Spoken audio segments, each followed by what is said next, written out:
Hello, everyone. This is Sebastian McMahon from IA Financial Group, and I'm here to bring you the first weekly economic review of the month of June 2021. And as usual, I'm joined by our chief economist, Clément Gignac. So, good morning, Clément. Good morning. All right, so we'll change the beat today. I'll be responsible for the financial markets at the end, and Mr. Gignac will be entertaining you on the economy. But before, just to look at this week's markets at the close on Thursday. So positive week again for bonds. The long index, small gain of 0.3%, but still deep in negative territory year to date. In stocks this week, the TSX was pretty strong, 0.5% on the week. But the star of the week was emerging markets, 2% return in Canadian dollars on the week. We still have a lot of catching up to do for emerging markets, but we're seeing a good impulse there. So good to see. Other markets, the price of oil was up again. Canadian dollar, euro under pressure, and the price of gold was down close to 2% on the week. So to cover the economy, I hand it over to you, Clement. So thank you. Good morning, everyone, or good afternoon, or good evening, depending at which time you watch that. On the COVID vaccination, so it's continued to be very encouraging. But what keep my attention is Canada. Notice the curve, the slope of the curve. So we are now this is the first dose we talk about, okay? So if you check the dose, the percentage of the population who have already received the first dose. In fact, we have a significant acceleration. So we're on the way. We have already beat the US. We're on the way to beat, in fact, UK. And who knows, maybe we will beat Israel. It will be interesting to watch. Notice that in Canada, you have a social acceptance regarding that. So it's very interesting. And the strategy different in Canada. So they have a push more for the first dose. And the second dose now will start to accelerate. So you can notice on the second dose, because it's a complete vaccination, is when you have two doses, as you know. In fact, notice Canada is still very, very low, is single digit, but now the strategy will be to accelerate the second doses, so to have a complete vaccination. So it's very encouraging. But whatever is US and Canada, we start to see the impact of that to be back to more normal activity, normal life, I would say. And one way to measure that, it's if you go, it's to measure the restaurant reservation. You have some application like Open Table. So we have that on daily basis. So it's a 5 days moving average, you can see. And for the first time since the beginning of this pandemic, so we have back to the pre-pandemic level in terms of restaurant reservation activity. Very encouraging. And I just want to point out the last 4 or 5 weeks, it's surged significant. So rather to be 20% below the pre-pandemic level, now it's back to the pre-pandemic level, but we have done that in 4 or 5 weeks. So it's very impressive.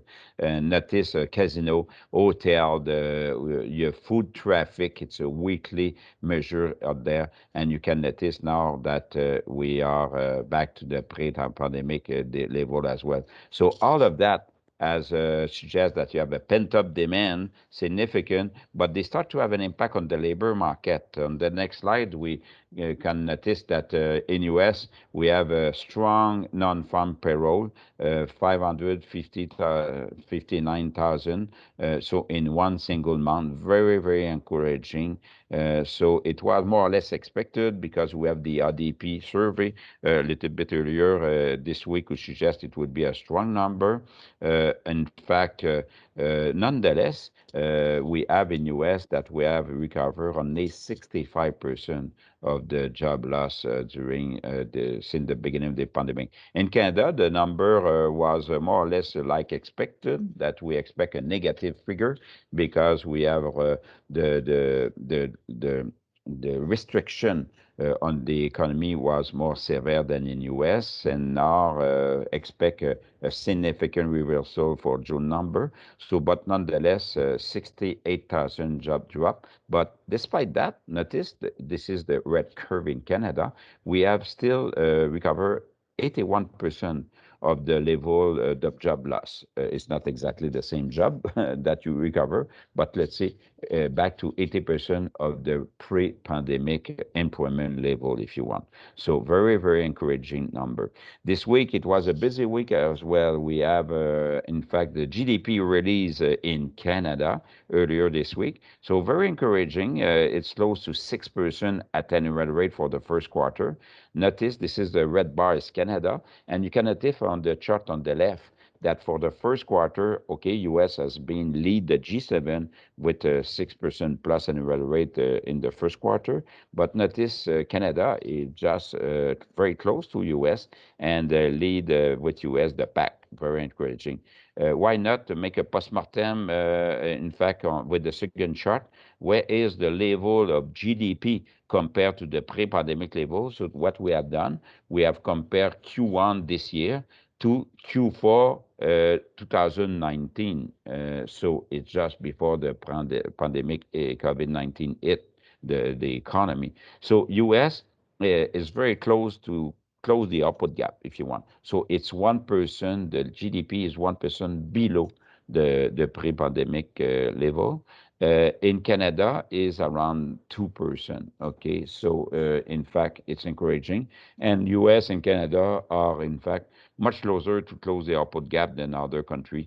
Notice UK is still very important gap. Italy, Germany, France, they are not at the wood yet. In addition, Europe has not stimulated the economy as much as Canada and US. So be ready that it will take more time if you want, in their case, and the vaccination lag as well. So they have the impact.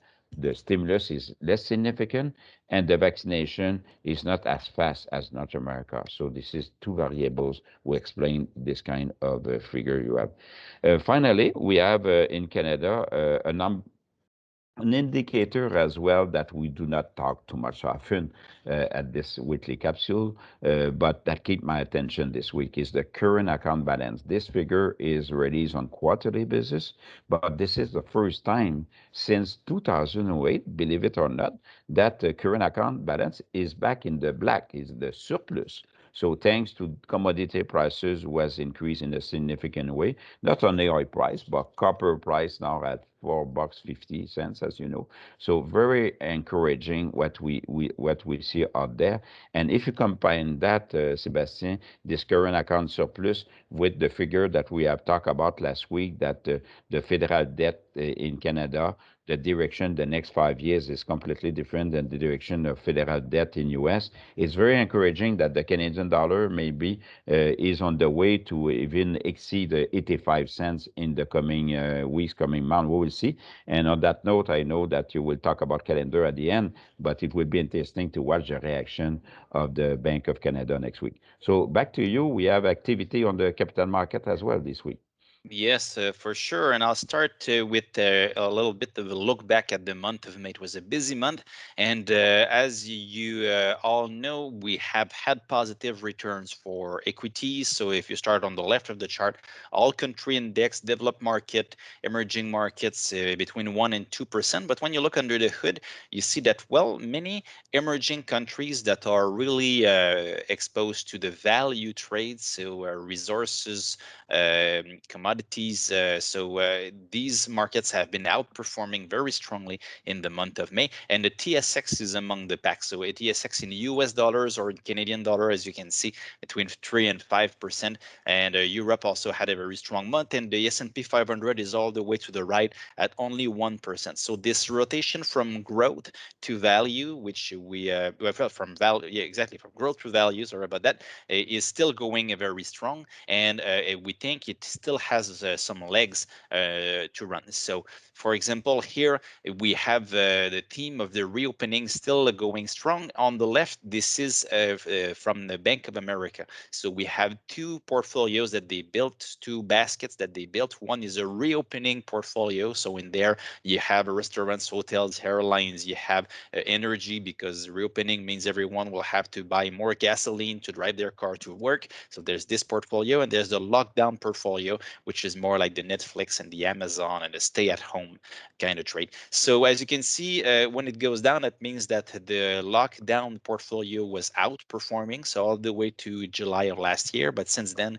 it's the reopening portfolio that's been going strong, and now we've pretty much completed the V recovery for the reopening portfolio, and we think there's still some room to run because, as you can see on the right, we are now seeing record outflows from tech. So it's a strong headwinds for the Nasdaq. So if you think that the story that you just told you, that vaccination will lead to more reopening, to people going back to leisure, going out back to work, if you believe in that theme, well, you want more cyclicals and less growth slash technology names in your portfolio. So this is going strong. And how long can it last? Well, history never repeats, but it does rhyme.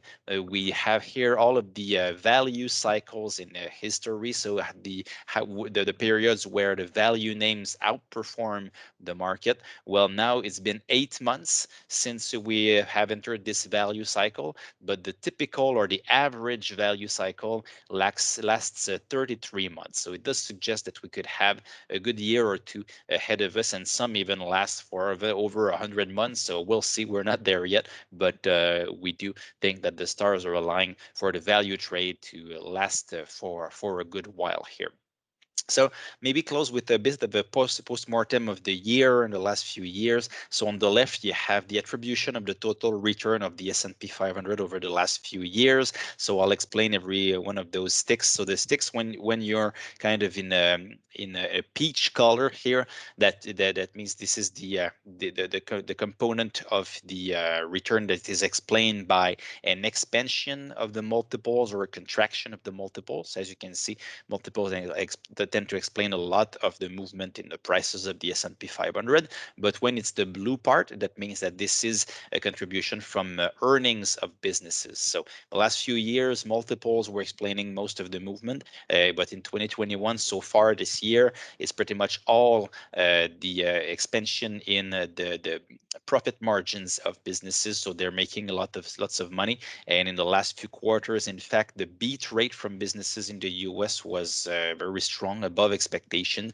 So businesses are making more profits, and this is contributing to pushing the markets higher. So that leads me to the chart on the right. This is from Goldman Sachs. So a bit of a tongue-in-cheek approach here, but you have many faces to market cycle. So the first one is the despair phase. So this is what we had probably early 2020. After that, there's the hope phase, which pretty much led us all the way to the end of 2020. And now we seem to be in the growth phase. And the growth phase is the longest phase of any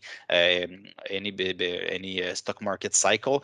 And in this phase, it's not the PE expansion, so the multiples that are explaining the movements in the markets. It's more the earning per share growth. So if the trend continues, and if we do continue to have a strong economic background, expect businesses to keep on raising their profits, and this should be a good support, a good tailwind for equities. So as we mention often, if you don't have a 3 to 5 weeks over time horizon, but a 3 to 5 years time horizon with strong economic backdrop, you should have good returns on equities. So we still encourage you to be overweight equities, underweight bonds, and we think being invested in more value sectors and more value markets like Canada, Europe, and emerging markets will be the place to be over the next few years. So the next week we'll have the Bank of Canada's rate decision coming. So the Bank of Canada has been more optimistic or realistic than the Fed in recent